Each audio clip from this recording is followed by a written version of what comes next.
시청자 여러분 안녕하세요. 별별 이야기 차현주입니다. 1969년 아폴로 11호의 달 착륙선 이글호는 아무도 가지 못했던 달에 성공적으로 착륙합니다. 그리고 아폴로 11호의 선장 닐 암스트롱은 인류 최초로 지구가 아닌 다른 천체, 달에 첫 발을 내딛게 되죠. 그런데 이날 달 표면 위에는 2명의 우주인이 있었습니다. 닐 암스트롱 다음으로 달에 내려섰던 버즈 올드린이 바로 그 주인공인데요. 사실 버즈 올드린을 아는 사람은 많지 않죠. 그는 달 탐사 이후 우주공학자로 전향하면서 우주개발 발전에 큰 기여를 했습니다. 영화 토이스토리 캐릭터 버즈도 이 버즈 올드린을 본따 만들었죠. 또 최근에는 한국을 방문해 강연을 하면서 달 착륙은 자신의 운명이라고 밝혔습니다. 인류 최초의 달 탐사, 어쩌면 버즈 올드린이 없었다면 불가능했을지도 모르겠네요. 그럼 한 주 동안 하늘에서는 어떤 일들이 벌어졌을까요? 3, 2, 1.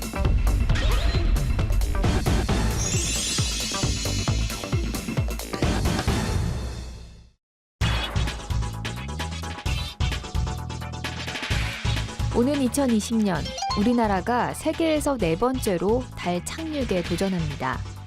우리나라는 한국형 발사체를 쏘아 올려 달 표면에 탐사선 착륙을 목표로 하고 있으며 이를 위해 2018년에는 달의 주위를 도는 달 궤도선을 미국 나사와 협력해 발사할 예정입니다. 현재 발사체는 7톤급 액체 엔진 개발을 끝냈으며 지금은 75톤급 엔진 개발을 위한 2단계 사업을 진행하고 있습니다. 이번 달 탐사의 핵심은 우리 기술로 개발하는 한국형 발사체로 2040년까지 우주 개발의 세계 경쟁력 순위를 4위까지 끌어올리는 데 있습니다. 나사가 뉴 호라이즌스 호가 찍은 명왕성 모래 언덕 사진을 공개했습니다. 이번 사진에서는 종전 목격된 거대한 얼음산과 부드러운 평원, 이상한 다각형 패턴뿐만 아니라 모래 언덕을 닮은 벌판까지도 확인됐습니다. 길게는 수 킬로미터에 이를 정도로 솟아오른 지형은 바람 때문에 흙이 퇴적되는 모래 언덕과 비슷합니다. 나사는 명왕성의 대기가 너무 희박해 이 지형이 실제 모래 언덕인지는 모른다며 모두 같은 성분으로 이루어졌는지 겉만 조금씩 다른지도 현재 알 수 없다고 밝혔습니다. 지구에서 약 60광년 떨어진 곳에 위치한 외계 행성 베타 픽토리스 B의 움직임이 포착됐습니다. 남반구 화가자리에서 처음 발견된 외계 행성 베타 B는 태양 질량의 2배 가까운 모성인 베타별을 공전하고 있습니다. 베타 B는 모성 베타별보다 최소 100만 배는 희미하며 행성의 특성상 자체적으로 빛을 내지 않기 때문에 관측이 매우 어렵습니다. 이번 발견은 관측 기술의 발전과 앞으로의 행성 관측 가능성을 보여주는 중요한 가치를 지니고 있습니다. 관측 기술의 발달로 먼 별 근처의 외계 행성이 많이 발견되고 있는데요.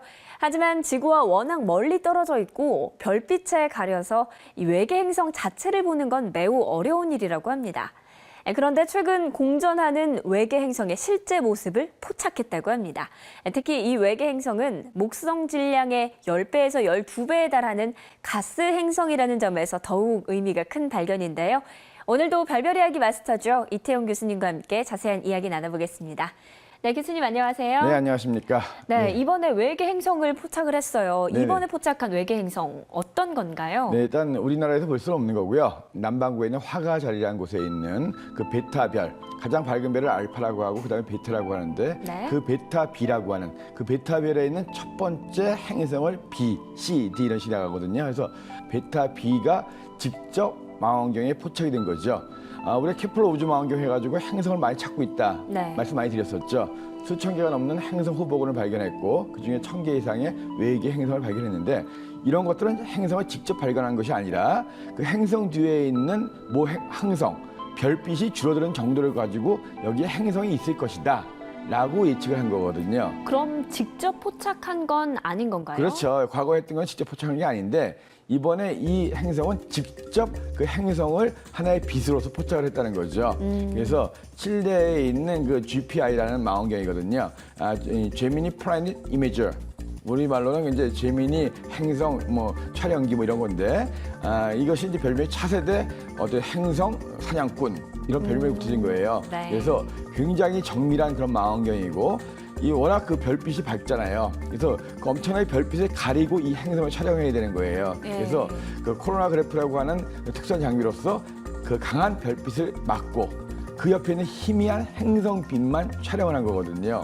네. 그러니까 목성보다도 지름이 한 1.6배 이상 크고, 그러니까 질량은 10배 정도 되는 거고, 그다음에 거리가 이 별과 너무 가까이 있으면 별빛에 가려서 정말 찾기가 힘들겠죠. 네. 그래서 거리가 우리 태양계로 치면 토성 정도, 그러니까 목성보다 더 멀리 있는 거예요. 그러니까 그만큼 별빛에서 멀리 떨어져 있고 그만큼 크기 때문에 어느 정도 가능성이 있었던 거죠. 네. 만약에 지구 정도의 행성이었다고 한다면 너무 가까이 있고 너무 작기 때문에 불가능했을 건데, 물론 앞으로 기술이 좋아진다면 정말 이거보다 작은 슈퍼지구는 보통 지구보다 한 2배, 5배 정도 되는 거고, 뭐 거의 뭐 제2의 지구라고 하는 뭐 지구 정도 크기의 이런 행성까지도 가능할지 모르겠지만 아직까지 너무 힘들고, 네. 일단 기본적으로 목성보다 좀 큰, 그러니까 질량이 목성이 지구보다 한 300배가 넘거든요. 그러니까 이거 같은 경우에는 뭐 지구보다 훨씬 더 뭐 300배 되는 것보다도 뭐 10배쯤 되니까 지구보다 한 3,000배 정도 되는 엄청나게 큰 행성이죠. 그리고 이 행성 자체, 이 별 자체가 아직 오래된 별이 아니기 때문에 그 행성 주변의 먼지 원반이라든가 이렇게 초기에 행성들이 만들어지는 이런 모습들을 그대로 볼 수 있는 그런 곳인데, 아무튼 이제는 행성을 별빛에 가려지는 것 이외에 직접 망원경으로 포착하면서 네. 찾을 수 있다. 엄청난 기술인 것 같아요. 네, 정말 엄청난 기술의 발전으로 행성을 포착할 수 있었는데요. 앞으로 또 얼마나 더 많은 외계 행성들을 포착할 수 있을까요? 기대해 보도록 하겠습니다. 별별 뉴스에서 다음 시간에 전해드릴 새로운 소식도 기대해 주세요.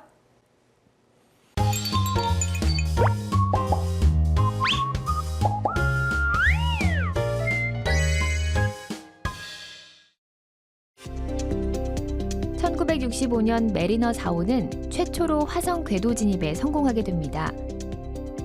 이후 많은 로버들을 화성으로 보내며 화성에 얽힌 미스테리를 하나씩 벗기기 시작하죠.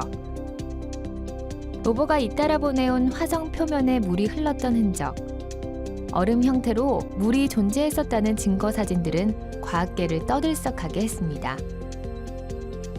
그리고 최근 발견된 액체 상태의 물이 지금도 흐르고 있다는 증거는 외계 생명체의 가능성을 뒷받침합니다. 하지만 화성은 아직까지 사람의 발길이 닿지 않은 미지의 행성. 나사는 2030년까지 화성의 유인 탐사를 목표로 박차를 가하고 있습니다. 과연 화성에서의 유인 탐사는 이루어질 수 있을까요? 오래전부터 인류는 제2의 지구 발견에 힘써왔습니다. 1965년 마리너 4호가 화성 표면 사진을 전송하면서 이후 지구와 비슷한 환경을 가진 화성에 대한 탐사가 활발히 이뤄졌는데요. 하지만 아직까지 유인 탐사는 이뤄지지 않고 있습니다. 최근 개봉한 영화 마션에서는 화성에서 유인 탐사가 이뤄지는데요. 화성을 탐사하던 중에 우주인들이 모래폭풍에 휩싸이고 한 우주인만이 홀로 화성에 남겨지게 되는 이야기를 담고 있습니다. 그런데 화성 유인 탐사, 꼭 영화 속 이야기만은 아닙니다. 나사는 실제로 2030년대를 목표로 화성 유인 탐사를 준비하고 있는데요. 이를 위해 각종 실험이 진행되고 있는 상황입니다. 네, 교수님, 이 화성 유인 탐사를 하려면 어떤 연구가 더 진행이 돼야 될까요? 일단 기본적으로 화성은 지구와 너무 다른 곳입니다. 네. 우리는 밖에 나가면 마음대로 호흡을 할 수가 있고, 그죠? 그리고 뭐 풀도 있고 먹을 것도 충분히 구할 수가 있는데, 그렇죠. 일단 기본적으로 화성은 방사능이 오염되어 있고 공기가 거의 없기 때문에 마음대로 숨을 쉴 수가 없어요. 네. 우주복을 입으면 밖에 나갈 수가 없습니다. 그리고 기온도 지구보다 훨씬 추워요.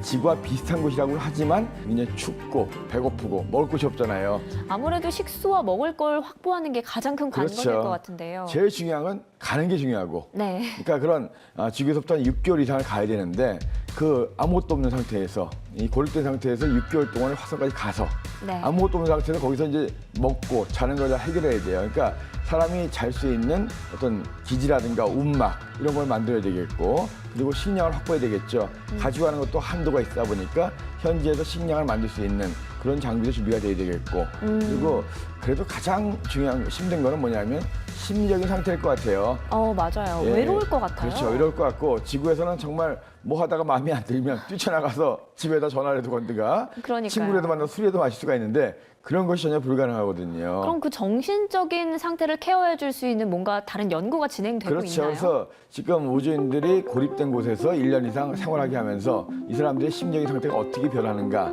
이것도 연구하고 있고요. 그래서 사실은 우주 개발을 위해서는 공학자나 자연과학자만 동원되는 것이 아니라 역사학자 포함해가지고 지리학자부터 또 이런 심리학자까지 철학자까지 다 동원이 돼요. 그래서 여러 가지 면에서 준비가 되는데 제가 보기에도 가장 힘든 것 중에 하나가 과연 심리적인 상태. 네. 그런 고립된 곳, 이 낯선 곳, 돌아올 수 없는 곳에서 과연 사람들이 짧은 시간도 아니고 1년 이상의 긴 시간을 과연 버틸 수 있을 것인가. 그러게요. 그리고 만약에 둘 이상이 가는데 그 사람들끼리의 심리적으로 갈등이 났을 경우에 보통이 아니죠. 그걸 어떻게 해결할까. 거기서 정말 싸움이라도 일어난다면 정말 성격 좋은 사람들이 가야 되지 않을까 그렇게 생각이 됩니다. 네, 그런데 네네. 영화를 보면 또 모래폭풍 때문에 네네. 화성의 모래폭풍으로 곤경에 빠지는 일이 있는데 네. 이게 실제로도 일어날 수 있는 일인가요? 예, 나사에서도 발표를 했는데 실제로는 그런 일이 있을 수가 없습니다. 오. 예, 뭐냐면 일단 기본적으로 화성의 대기가 지구의 1%밖에 안 돼요. 그래서 물론 화성에 모래폭풍이 불긴 합니다. 하지만 대기가 워낙 였기 때문에 사람을 들어올리고 불가능하죠. 네. 그만한 부력이 나오질 않습니다. 그리고 모래폭풍이 뭐 강할 때는 뭐 지구에 있는 태풍의 속도의 한 절반 정도가 나오긴 한다는데 뭐 시속 한 100km 가까이 나온다고는 해요. 하지만 워낙 이 공기 밀도가 적기 때문에 이 정말 기계에 뭐 흠집도 하나 나기 힘든 정도. 네. 그런 상태에서 사람을 뭐 영화에서 뭐 뜨게 한다든가 이건 불가능한 일이고요. 다만 이런 모래폭풍이 많이 심하게 불면은 햇빛을 가리기 때문에 거기에 태양 발전을 하는 이런 태양 전지 같은 것들이 작동이 좀 어려울 수가 있고 또 이런 먼지가 태양 전지판에 끼게 되면 그만큼 효율이 적어지겠죠. 그래서 이렇게 태양 전지판에 어떤 영향을 주는 것 이외에 사람을 뜨게 한다든가 이런 거는 있을 수가 없고요. 네. 그만큼 공기가 적기 때문에 지구에서 생각하는 오히려 이 사하라 사막 같은 데에서 나는 모래폭풍 그런 건 비교가 안 돼요, 여기서는. 그러니까 그렇군요. 사하라 사막의 모래폭풍을 견디는 인간입니다. 그 정도의 모래폭풍은 큰 문제가 되지 않습니다. 다만 중요한 것은 나가서 마음대로 활보할 수 없다는 거, 그리고 외롭다는 거. 이게 가장 큰 문제. 그리고 춥습니다. 먹을 것도 없습니다. 정말 보통 일이 아닐 것 같습니다. 난관의 연속이 될 것 같은데 이제 달뿐만 아니라 화성에도 인간의 발자국이 찍히게 될 날 얼마 남지 않았습니다. 베일에 쌓여 있었던 화성의 비밀이 낱낱이 풀어 헤쳐질 날을 기대해 보도록 하겠습니다. 신기하고 재미있는 영상으로 찾아오는 와우 청문 영상. 다음 시간에는 또 어떤 영상이 우리를 찾아올지 기대해 주세요.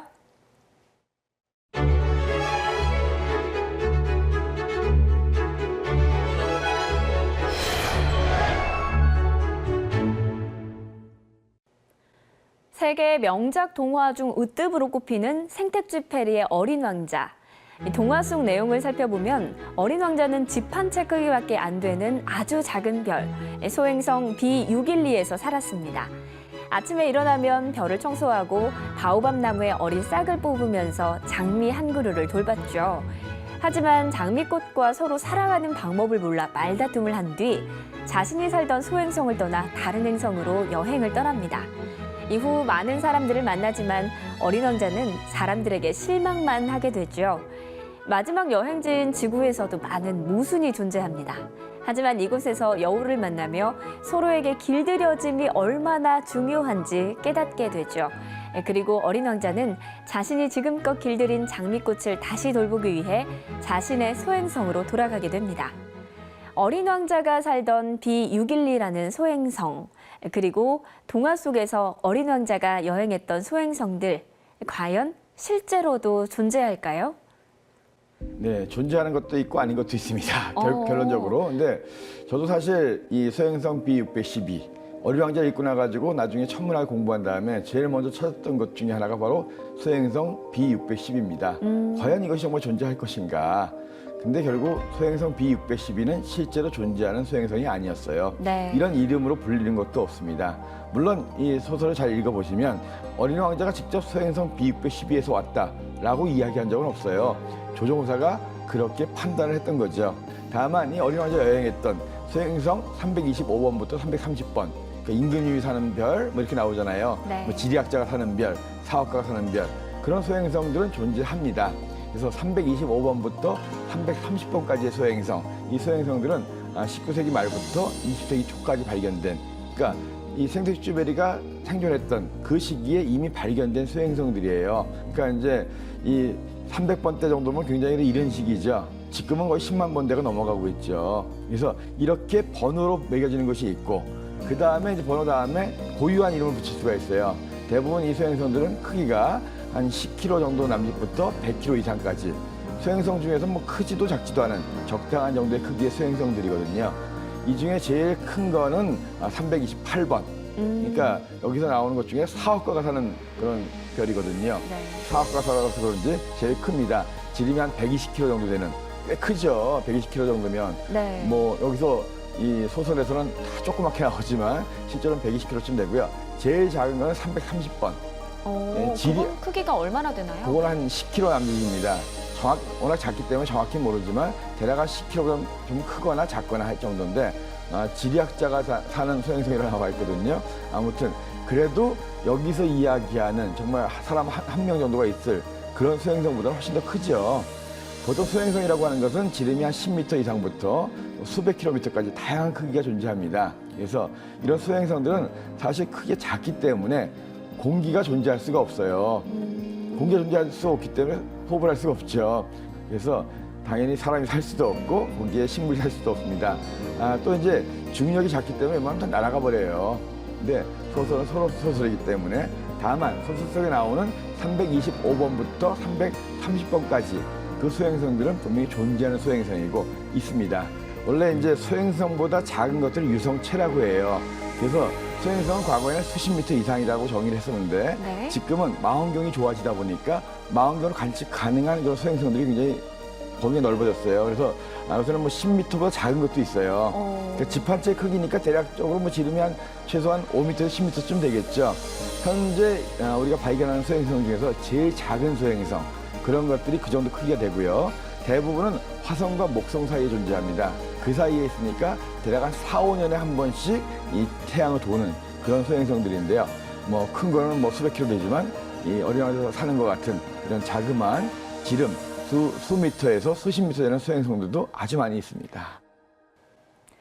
어린 왕자가 살았던 B612라는 소행성은 아쉽게도 실제 존재하는 소행성은 아니었습니다. 하지만 어린 왕자가 방문했던 나머지 소행성은 크기는 다르지만 실제로 존재하는 소행성이었네요.